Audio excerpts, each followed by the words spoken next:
Hello and welcome to our latest unboxing video. I'm Eliza here at the Hatfield Public Library with a box of kids books. Super excited. It's August now, but still summer. Summer is not over, and even better, our summer reading program is not over. It ends, I think August 18th, something like that, and we have new prizes every week up until then. You don't actually have to check out a book to enter for prizes, but I recommend you do, and I think you will want to after you see the books in this box. So I'm going to start out. This is all mixed up. There's going to be some picture, some chapter. Just bear with me. I'm going to start out with a super cute little board book called Dinos, Love Diggers, and it's a construction lift the flap. So cute. We have we got a few older Mike Lupica books because we had some requests from kids. I'm sorry, this is a Mike Lupica and a Matt Christopher. We just had some requests for some sports books, and we figured we would just get some paperback classics.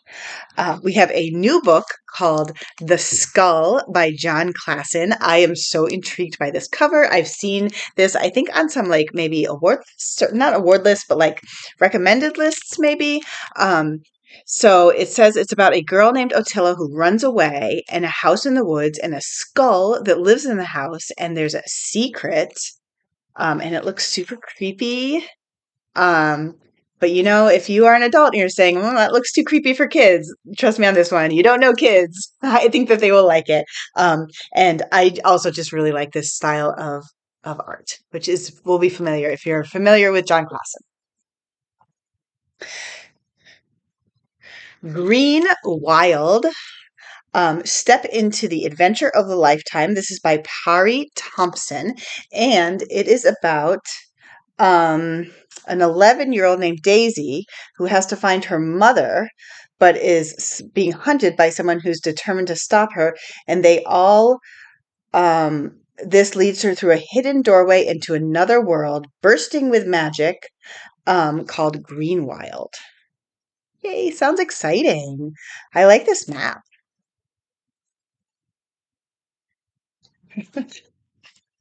This is funny. We have Bizzard, the bear wizard. Get it? Bear wizard. Sorry, I had to explain it. Chrissy Kreps. And this is a graphic novel. Looks very accessible. And it is about a bear who's an average bear until a tornado crashes a wizard's wand down on his head and he can't pull it out. And now he has magical powers. Oh, I see. There's the wand in his head. Picture book. We have Molly, Olive, and Dexter Play Hide and Seek by Catherine Rayner. A lot of books in my box. I might have to go a little bit faster, but I do want to give each one justice, especially all of this beautiful illustration here. Molly the hare, Olive the owl, and Dexter the fox are three friends who play hide and seek. But two of them don't understand how to play, so you got to explain. We have The Midnight Babies, Isabel Greenberg. I don't know what's going on. Sometimes with picture books, I'm like, I have no idea what's going on, but I'm just like, I love the cuteness. Babies arise. This is an epic quest to stay awake. The midnight babies must overcome sleepy temptations. I think I have met a few midnight babies in my time who are just determined not to give in.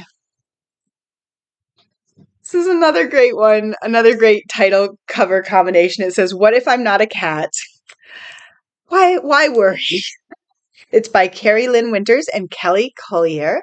Two familiar names. And yeah, I feel like we kind of know. We know what's going on here. This is Donkey, and Donkey thinks he's a cat, but he starts to have some doubts. So cute. Okay, we have Show and Tell by Rob Biddulph. This is a picture book. I don't know why we don't usually get. Sorry, this is a paperback. We don't usually get picture books as paperbacks, but things happen. And ooh, this just seems like a big adventure involving show and tell.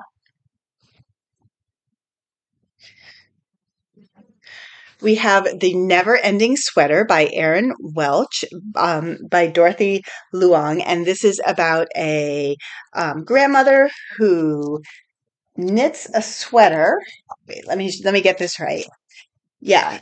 So she knits a sweater for her grandson, and she wants it to be really big, and then it's actually so big that he can wear it all over the place even when he's a grown up. And then it's just sort of about all the things this sweater goes through and how it gets passed down.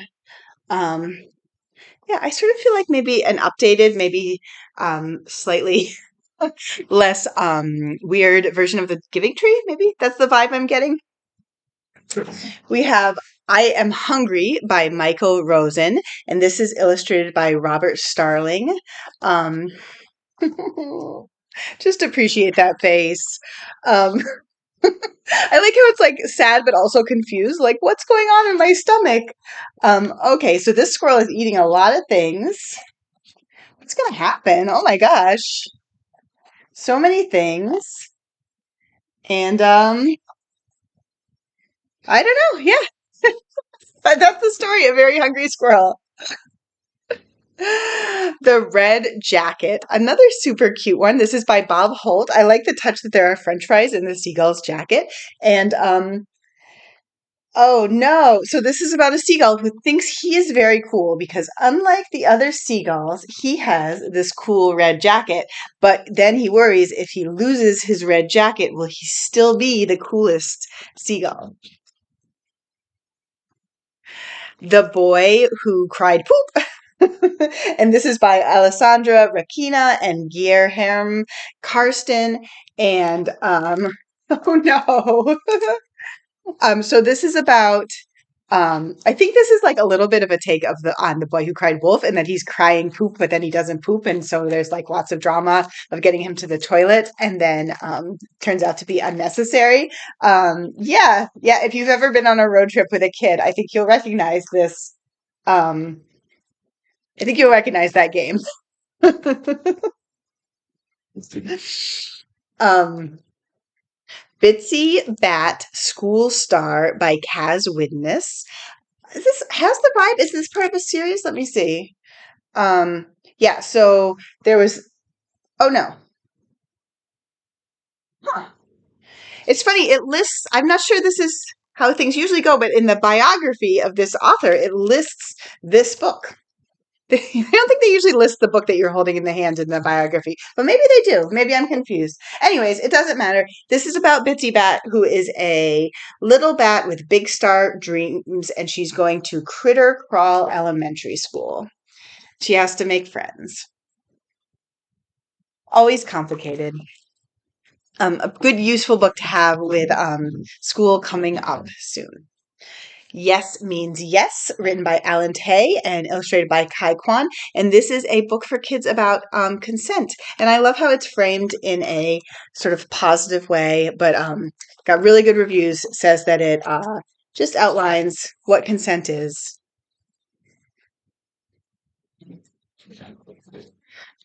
I have Ready for Kindergarten, another good book with September coming. This will be useful. This is Bethany v. Freitas, illustrated by Maya Anderson.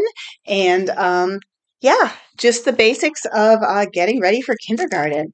You know, every year we have kids doing it for the first time, and it's so important to make them feel comfortable.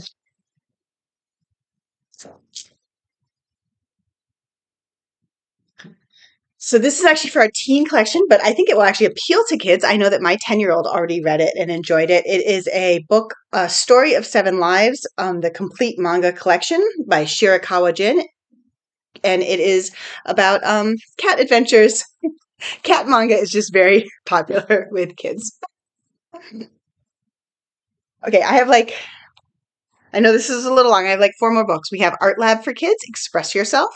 We actually got this book for some crafts. We were like looking for crafts to do with kids at the library, and then we really liked it. I actually am very picky about craft books. I find that sometimes they can be a little repetitive or like things that are either too simple or too complicated. Like it's hard to get that balance just right. And we just, we looked through and there were like a few that I was like, I would do that with my kids. We could do that at the library. It just seemed really like a great book to have on hand. See the Ghost. I don't see anything, neither do I. Okay, three stories about things you cannot see by David LaRochelle and illustrated by Mike Wahanaka. And that is just a really fun premise. It looks like this one's about the wind. Maybe this one is about a fairy. Uh, we have Bathe the Cat, written by Alice B. McGinty, and this is illustrated by David Roberts.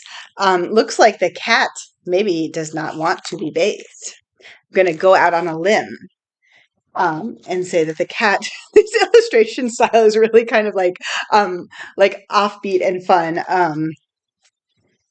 Yeah.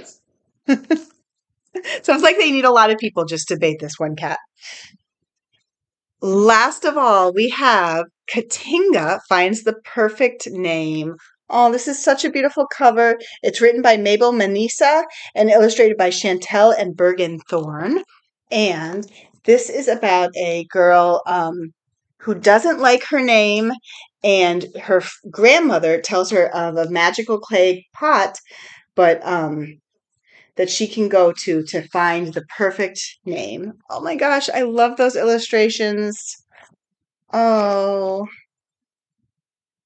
Oh, I love that this is a family story, but also maybe has like a sort of like not like a fairy tale element, maybe like a folk tale element. But yeah, and I am curious. I haven't read this one, and now I want to know more about this pot. So this cracked pot that helps you find your perfect name. Anyways, I'm finally done. Thanks for sticking with me. Here is my empty box, and I will be back soon with more books. Bye.